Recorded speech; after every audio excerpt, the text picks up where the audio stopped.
to the Passages podcast. This is Christy Cooney of thestateofthearts.co.uk. My guest today is John Lloyd. He's a contributing editor at the Financial Times and co-founder of the Reuters Institute for the Study of Journalism at the University of Oxford. He's the author of numerous books on politics and media, most recently Journalism in an Age of Terror, covering and uncovering the secret state. John, thanks so much for coming on.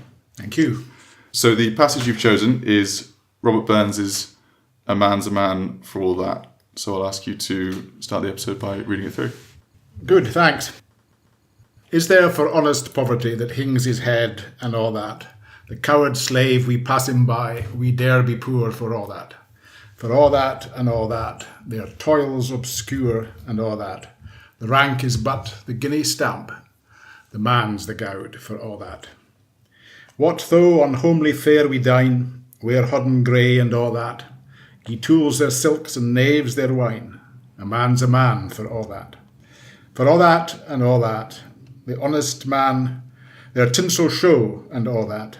The honest man, though heirs they poor, is king o' men for all that. Ye see yon birkie called a lord, for struts and stairs and all that. Though hundreds worship at his word, he's but a coof for all that. For all that and all that, his ribboned star and all that, the man o' independent mind, he looks and laughs at all that. A prince can mak a belted knight, a marquis, duke, and all that. But an honest man's abun his might, gid faith he munna for that. For all that and all that, their dignities and all that. The pith o' sense and pride o' worth are higher rank than all that. Then let us pray that come it may as come it will for all that. That sense and worth o'er all the earth shall bear the gree and all that. For all that and all that, it's coming yet for all that.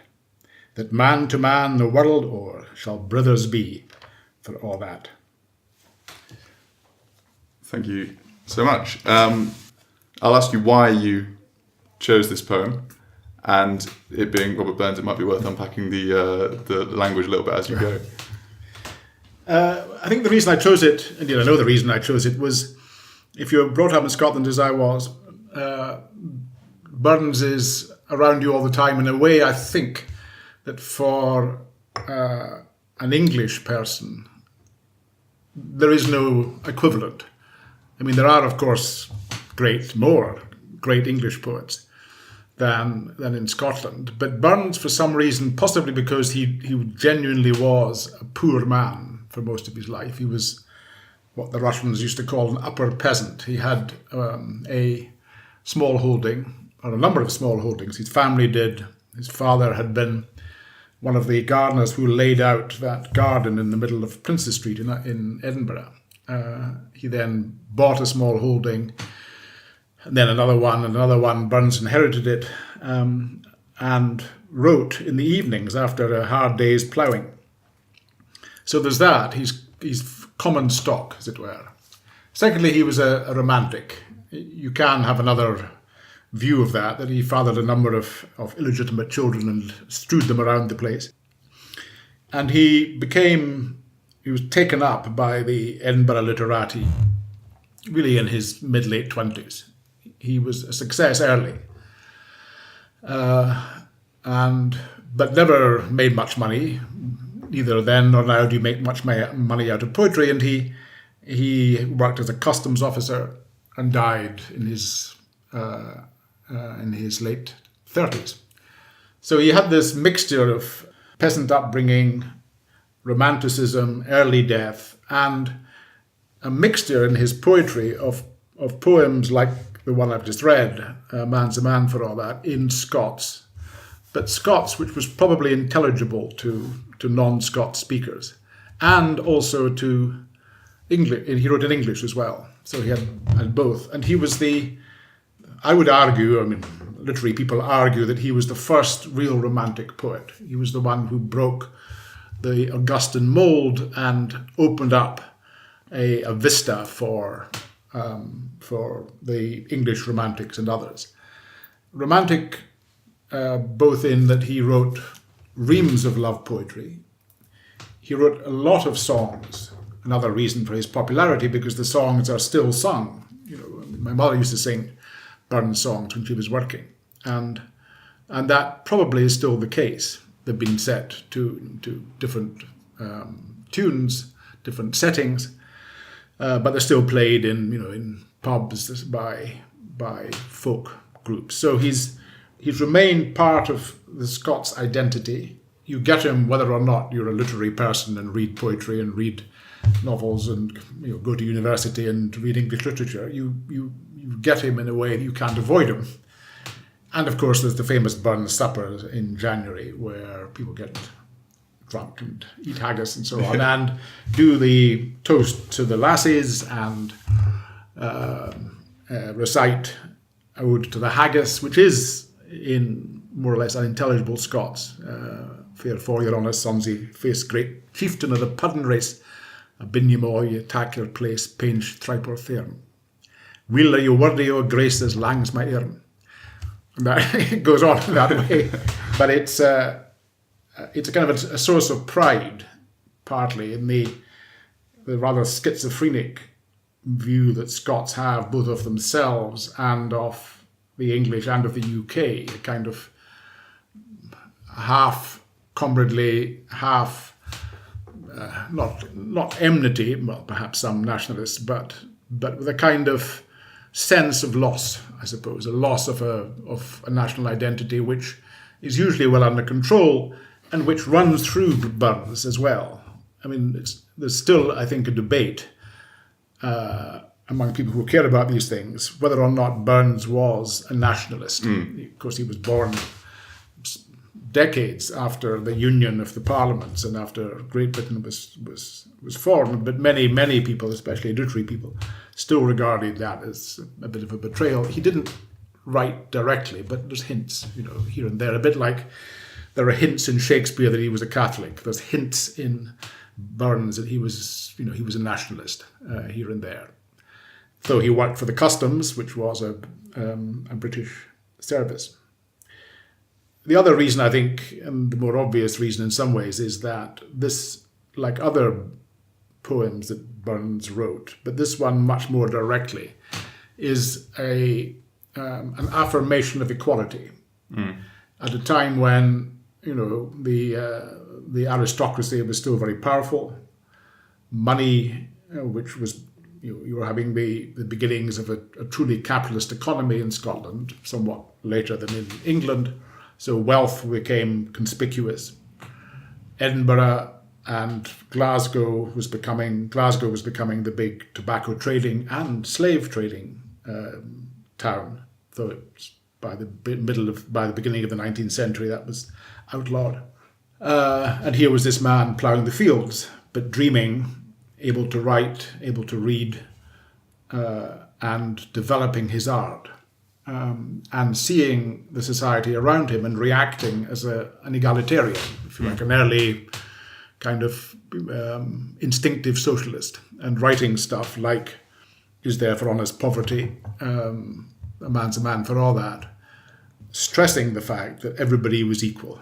That of course, he's using man rather than person, so you could argue that half the human race was cut out. But by man, I like to think he also means women. Well, you mentioned the Edinburgh literati there at one point. I found this great quote on the way that he's sort of romanticised. It says, "The Edinburgh literati worked to sentimentalise Burns during his life and after his death by dismissing his education and referring to him as a, quote, heaven-taught ploughman," which I thought was a lovely phrase. But drawing on that, what you've just been saying there about egalitarianism, there's something interesting about this poem, isn't there? That if you read, it's not just, arise ye workers from your slumber. It's, you might get to reap the fruits of your labour one day. But what's more valuable is honesty and sense and integrity, and those are things that you already have. Yes, there is that the man of dignity, the man who doesn't bow his knee who doesn't take on the kind of the appurtenances or the behavior of a slave is the ideal man. The ordinary man, the working man who has got a sense of self-worth and dignity is important. But he's also saying in the last verse, he's kind of, he goes from that quite detailed description, he goes into a sudden, if you like, burst of sunlight that as come it will and all that man to man, the world o'er shall brothers be and all that. So he's kind of, it's almost like like Marx in his Romantic period, that communism will bring the workers of the world, the people of the world together, and there will be a kind of revolution. Of course, he doesn't refer to revolution, but he talks about brotherhood, that everybody will see their equality, and the people that Jon Berke called a lord would no longer see it as his right to lord it over, to command, and to take the fruits of the labor of the ordinary people. So it's a testament both to individual dignity and also to a kind of an ending, a global ending of inequality. This is an interesting point then about this last stanza, the way it opens up, because particularly that line that you quoted, as come it will for all that. And I wanted to ask you about that, because you mentioned Marx, and you were a member of the Communist Party in the 70s. And when one listens to old leftists talk about... Thanks very much. Sorry, excuse me. To leftists of that era, the 60s and 70s, there's a real sense of this tangible, inevitable image forming in the air of a world that was going to be different to the one in which their parents grew up. That's where they were going to grow up. And that definitely came to pass in certain respects, culturally it did. But not in the sphere of economics, where arguably it would have been much more consequential. So I wanted to talk about that mindset as come it will for all that. Does that inevitably lead to defeat or bloodshed? Or might it be realisable? Or is the real question one of whether the politics of hope, as it's now more rather lamely termed, might that serve a purpose regardless of whether or not it's ever realised? Well, it's a complex question, but to unpack it a bit, I think, I wasn't a communist very long, but long enough to share in the kind of the utopian ideals. But at the same time as that I'd joined, many more people were leaving. So that the communism as an organised force in the 70s was already declining quite rapidly, not just in the UK, where it had never been strong, but everywhere, even in its western heartlands like France and Italy. By the 80s, even the great Italian Communist Party was beginning to falter, and then changed into what it now is, the Democratic Party. So you were seeing a decline in communism, because communism, although it had these glorious ideals, also was hobbled by, and in the end made its membership ashamed, at least in my case, and others as well, of its record in government, or its record in power, especially in the Soviet Union, but then also in China. So that two enormous countries with communist states had some of the bloodiest, in fact, both even bloodier than the Nazis, histories, which in both cases they had extremely inadequately come to terms with, or not come to terms with. So you had that burden. You had the mixture of idealism and yet the burden of the horror of what communism does when it's got power. It was difficult to think of the British Communist Party being that bloody, or indeed being that efficient in order to be efficiently bloody. But still, there were many in it. And David Aronovich, who came from a communist family, did a book recently about his family, which portrayed that really vividly and very well. The kind of dedication of communist families. so that both his father, who worked for the Communist Party, was a full-time organizer, and his mother were out every night until 10, 11, organizing. That was their life, their hope, their belief, and they lived in a kind of a self-enclosed world. I wasn't in long enough to be that, but some people whom I knew there and indeed respected were. You had to respect their dedication, their sense that equality was something that they should and could fight for, including, by the 70s it was less difficult, but before that, including things which we now take for granted, sexual equality, not so much gay rights, that was regarded as being a bit embarrassing, though later it came up. And of course racial equality, above all. So they were, there was a series of admirable positions that the party took before others, including other groups like the Labour Party. So there was a kind of although its history and its practice in the 20th century was at least as blood-stained as Nazism, you had the paradox that you could believe in as a Western member, work for, and live your life within communism in a kind of zone of Enlightenment ideals, which you were looked around at the rest of society impatiently, thinking, why are these people not seeing this, not joining us, not making a world which is as perfect as humanly possible? So yes, it as shall brothers be and all that was part of the substratum, really, of that. What then do you think explains Robert Burns's endurance as a left-wing figure? Is it to do with, you were talking earlier about himself came from a very poor background, so most of the ports of call for anyone trying to sort of lazily dismiss a left-wing writer or think of the kind of Champagne Socialist or wherever it might be don't apply? Is that what it is, or is it something about the way that he's tied up with the Scottish identity? Or I think it's certainly, well, first that it isn't just a man's a man for all that. It is throughout his poems, The Crofter's Saturday Night, Twa Dogs a Tale, the songs very often, and the longer pieces like Tam O'Shanter, which is my favourite. They're not explicitly like a man's a man, an expression of both personal and universal equality, but they're kind of assuming, as it were. Tam O'Shanter is about an ordinary man, a peasant like Burns, a peasant a bit above just grubbing the fields, perhaps with his own smallholding, but that kind of class. They're all set in that kind of class. And they also are very much anti-hypocrisy. There's one, there's a poem called Te a Moose to a Mouse. There's another one called Te a Louse. And lice, of course, were much more common in public life than they are now.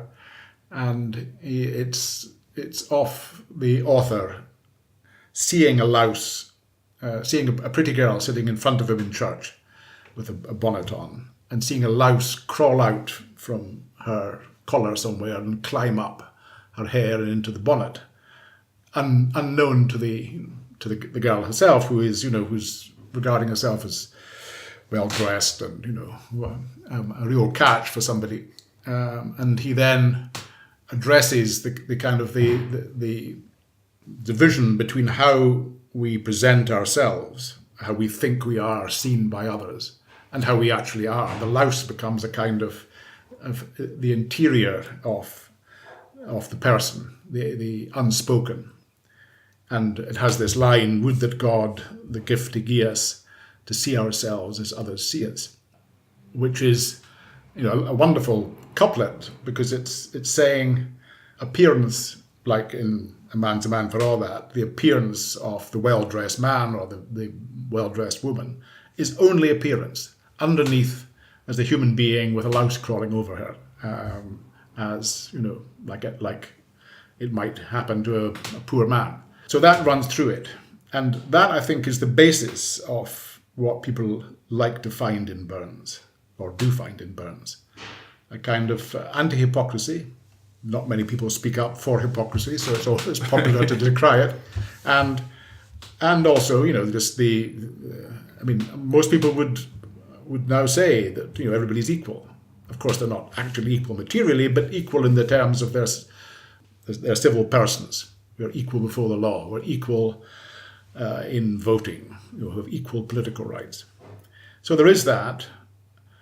But what you were saying as well, it goes into a certain sense of Scottishness, which is, I would say, to a degree at least, self-serving. That is, that the Scots' identity is very much, still is, I think, that to stress Scottishness is to stress a certain kind of working class, or certainly not upper class. Of course, there are many upper-class Scots, there are many rich Scots, but the self-image is of somebody who isn't like these posh English.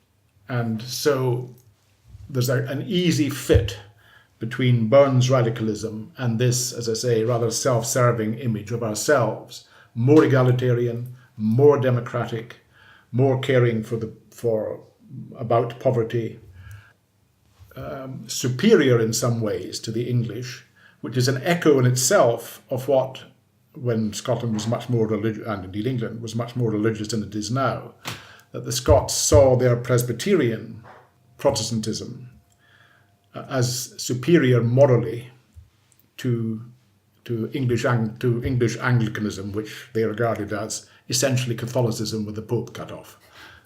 And that sense of superiority, of almost racial, but certainly religious superiority, has been secularized into this sense that we are more demotic.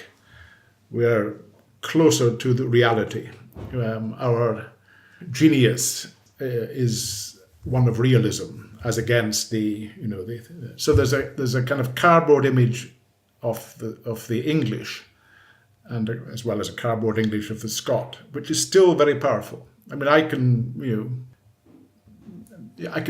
as well resonate to it, even as I dislike it, because it's in everybody. It's like culture is much more powerful than the reason, and it enters into you. And I remember again my grandfather, who was a sort of working class tradesman, who was very, very strongly Protestant, strongly anti. I mean, luckily he died before I joined the Communist Party, because he would have hated it. But he very reactionary, really. I mean, a man of the empire, had worked on the kind of Joseph Conrad type shipping lines for most of his life, merchant seaman.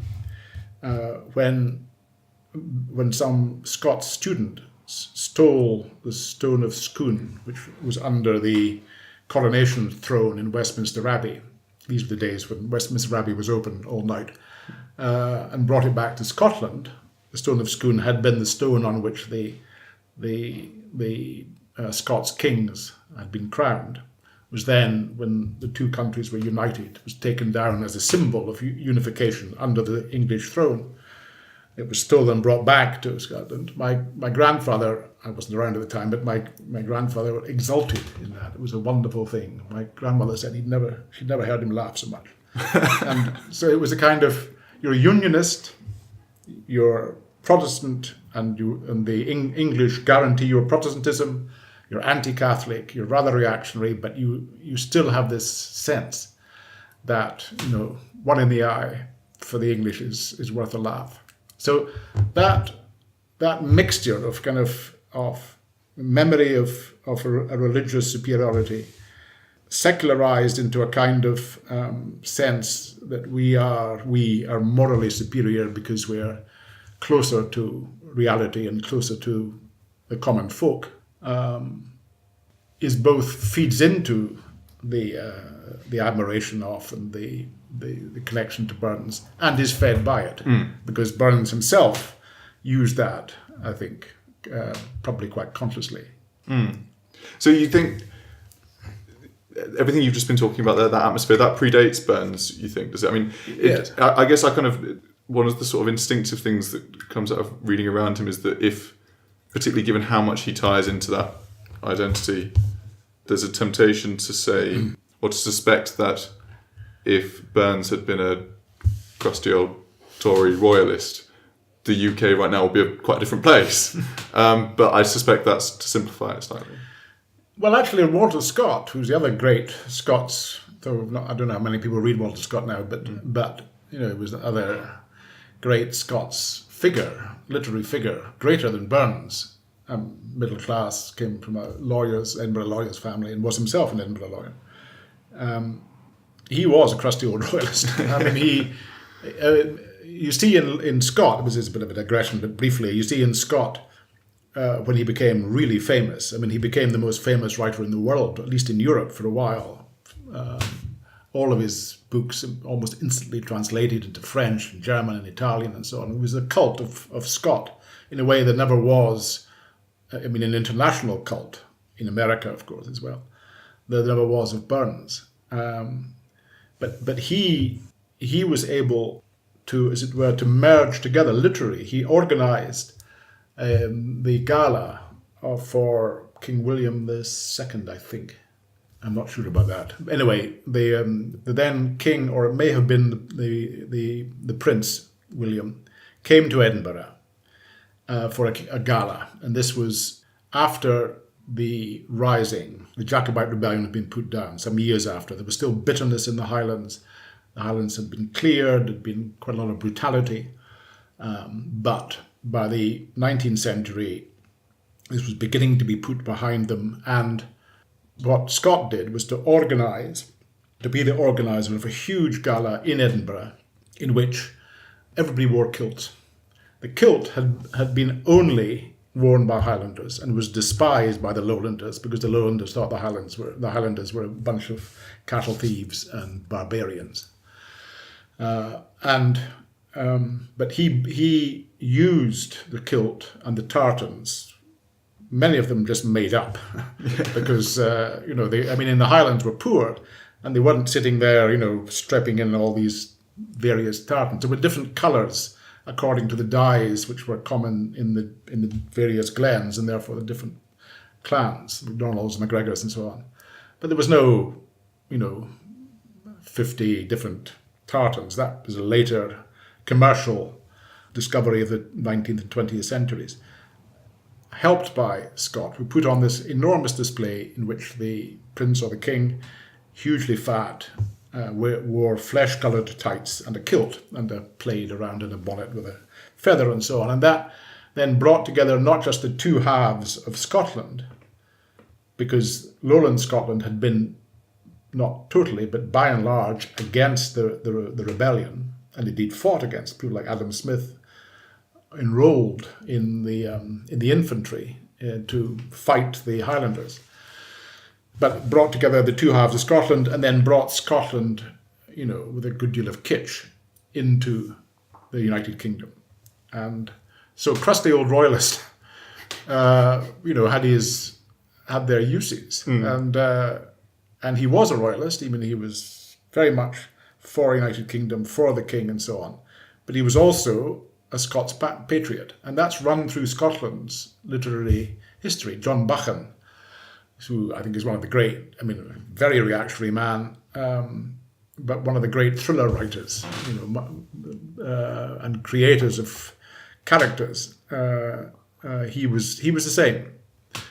A man who got to the very top of the tree, became Governor General in Canada and so on, and created in his novels this coming together, mixing of the Scots upper classes, aristocracy, upper classes, and the English, where they both treated each other as equals through their common work in diplomacy and in the military service and in the imperial service, as he had been himself. Empire was fantastically important in bringing the Scots, who benefited hugely disproportionately from it. Benefited in wealth and in status. And that too cemented the United Kingdom the argument, of course, since then has been that without Protestantism, without the enemy France, a common enemy of England and Scotland, and without the empire, then what's left? Hence, nationalism has taken over. I mean, I don't know if that. I think there's something to that. Do you think that today that, on balance, plays a positive role for Scotland's image, or Burns? Yeah, well, Burns and the way he reinforces that. I mean, this kind of comes back to what you were saying earlier, that he's a gift to a nationalist, isn't he? For a figure like that. Yes. I mean, I watched this poem was read out, or was sung at the opening of the Scottish Parliament in '99, and I was sat watching the video of it last night. And even I've been to Scotland to my shame and regret only a handful of times, but I felt a flutter. You can see. Yeah, certainly it rings the sentiments. I mean, as I was saying earlier, I think that quite a lot of the image, the self-image, is self-serving. I think that the Scots, perhaps as much as any nation, it certainly is a nation, if not a state, on earth, have been more concerned with self-creation than most others. In other words, they have from quite an early stage sought to create images of themselves and have done so successfully. There's a famous forgery, name has for the moment escaped me, which came out, I think, in the 18th century and was regarded as right, which was Ossian, which was supposed to be a series of poems, or rather one long poem, which was compared, incredibly enough, to the Iliad and the Odyssey and so on, which was Scotland's myth.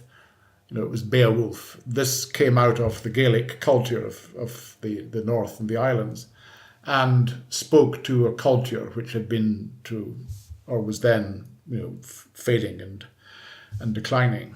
It was a forgery and was found out to be, but it was an attempt to create for Scotland a heroic and heraldic past. And throughout the 19th century, which was Scotland's great century, that's when where Glasgow became the biggest shipbuilding city on earth, and Scots engineering Scotland became, especially the West Coast, became the engineering centre of the empire, where Scots who had been, sounds very self-serving, but it was true that the Scots were better educated because there were 4 universities in Scotland, while there were still just 2 in London, in England. Therefore, you had a surplus. There were too many doctors, lawyers, engineers, so on, being produced. Well, where would they go? Well, many of them went to England, of course, but others joined the imperial service, went to India, to Canada, of course, to New Zealand, to Australia, where disproportionately the Scots and also the Irish, who were also similarly poorer, of course, went in order to make a living and find their fortune, and many did. So you had a country which was, from an early stage, I think, for at least 2 or 3 centuries ago, quite conscious and self-conscious of its own identity, and used literature, song, music, costume in the kilt, dancing as is the word signifiers of their nationhood in a way that the English haven't. I mean, the English must have had, I haven't studied it, a folk tradition at least as rich and probably much more diverse, because in different regions of England, as Scotland. But by and large, you've got kind of Greensleeves, and that's, and Shakespeare, of course, but that's, it's not folk. It's whereas the Scots folk songs have been tended, discovered, curated, set to music. A Scots Parliament, as you say, opens with a Burns song. That kind of deliberate enfolding of a culture, not all of which is fake, most of it is not, into contemporary politics and contemporary life, is something which doesn't really have a parallel in England. I mean, England has got a magnificent, whatever, also exploitative history, probably greater than any other country its size, but it hasn't done that.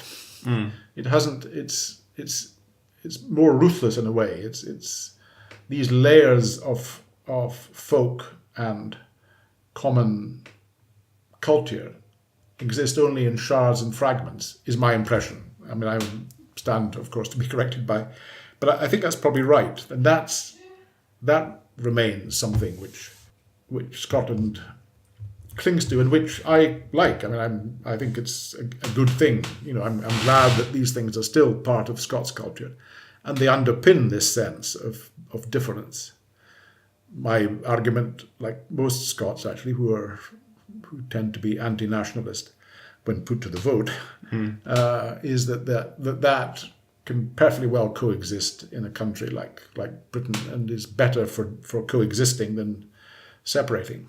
But in the last 40 years or so, what had been in my youth a joke, a real joke, nationalists were regarded as being sort of people with kilts and bagpipes and woolly dreams,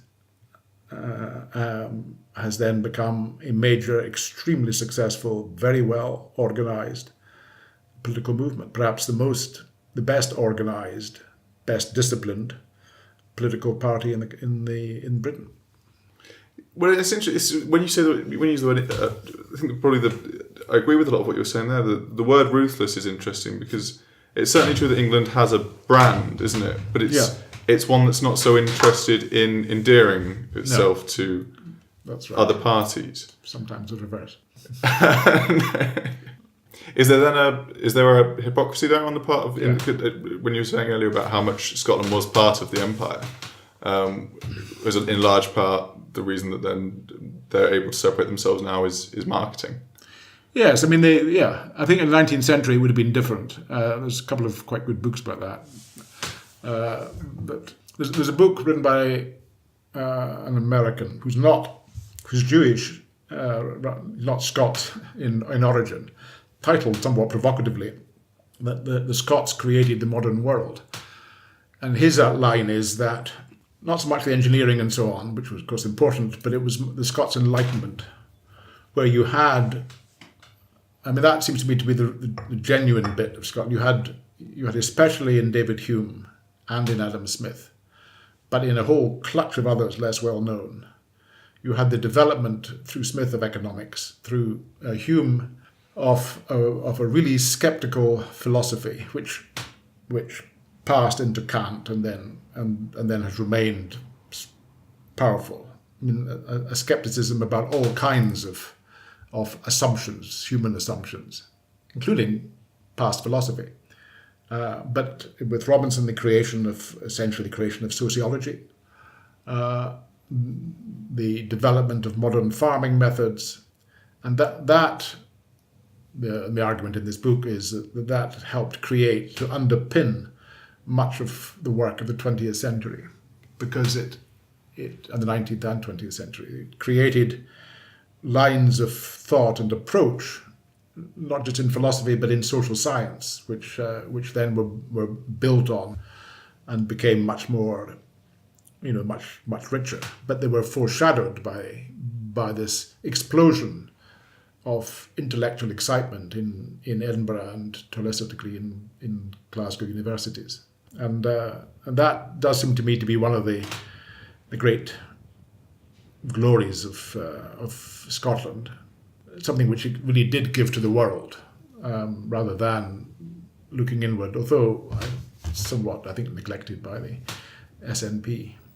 And of course, it also had links with the French Enlightenment and, of course, with the English Enlightenment, with the Enlightenment in Europe.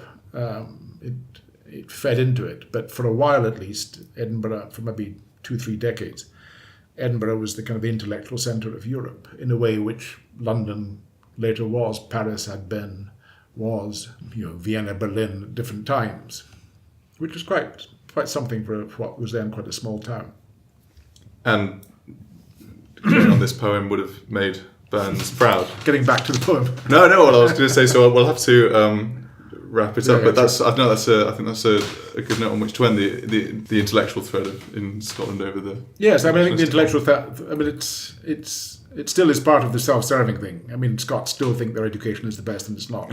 but for a while it was, and it came out of a kind of a moral seriousness, partly I think stimulated by Presbyterian, by Calvinist religion, but partly just because of education, which was more widespread. It was a few peasant lads got in, and the lower middle class and the middle class, whereas in England it tended to be the upper classes for a long time. Okay. So on that note, I'll ask you to close the episode by reading once more. Great poem. A man's a man for all that. Is there for honest poverty that hings his head and all that? The coward slave, we pass him by. We dare be poor for all that. For all that and all that. Your toils obscure and all that. The rank is but the guinea's stamp. The man's the gowd for all that. What though on hamely fare we dine, wear hodden grey and all that. Gie fools their silks and knaves their wine. A man's a man for all that. For all that and all that. Their tinsel show and all that. The honest man, though e'er sae poor, is king o' men for all that. You see yon birkie, called a lord, was struts and stairs and all that. Though hundreds worship at his word, he's but a coof for all that. For all that and all that, his ribboned star and all that. The man o' independent mind, he looks and laughs at all that. A prince can mak a belted knight, a marquis, duke, and all that. But an honest man's abun his might, good faith he munna for that. For all that and all that, their dignities and all that. The pith o' sense and pride o' worth are higher rank than all that. Then let us pray that come it may, as come it will, for all that sense and worth o'er all the earth shall bear the gree and all that. For all that and all that, it's coming yet, for all that man to man, the world o'er, shall brothers be, for all that. John Lloyd, thank you so much for being on the Passages podcast. Thank you.